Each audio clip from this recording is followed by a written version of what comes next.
Dente lang, tapos akala natin okay pa, di ba? Opo. Kahit kami, sobrang lungkot kasi alam mo naman, di ba? Close ko si Kuya Robin. Yun ang turing ko sa kanya. Tapos, grabe. Unang Indiano na naging kaibigan ko. Si Papa nyo. Anong huli niyong pinag-usapan ni Kuya Robin? Ano sana yung mga plano nyo?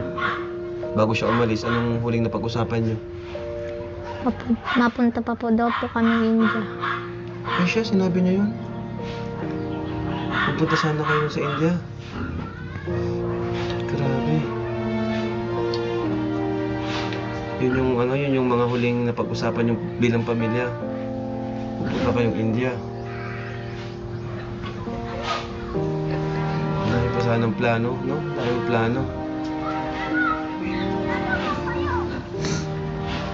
Akala natin makaka-recover pa, akala natin ano lang, di ba, aksidente na magiging okay pa. Pero hindi natin alam na yun na pala yung kakamatay ni Tatay Robin.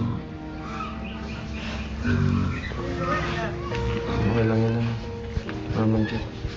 Makatatag kayo, Pakalakas kayo, mga bata pa kayo. Mas kailangan nyo magpakalakas, pakatatag para sa nanay nyo. Ngayon, darating na dito yung yung katawan niya, di ba? Mamaya, hinintayin nyo na lang. Opo. Pasan mong loob mo, Arman Jud. Tusok Jud. Ang naramdaman ng Sukjud ngayon. Malungkot po. Pero po namatay si Papa. Ilang taong ka na nga Sukjud? 9 po. Ano sana yung gagawin, ano pa sana yung gusto nyo mangyari kung hindi namatay si Papa mo? Bibili na po kami ng passport, tapos po pupunta po kami sa India. Papasyal na po kami. Yun yung sabi niya sa'yo. Ano, pwede pa naman yun matuloy, di ba? Makarating kayo doon sa India. Kita niyo si Lola niyo, di ba?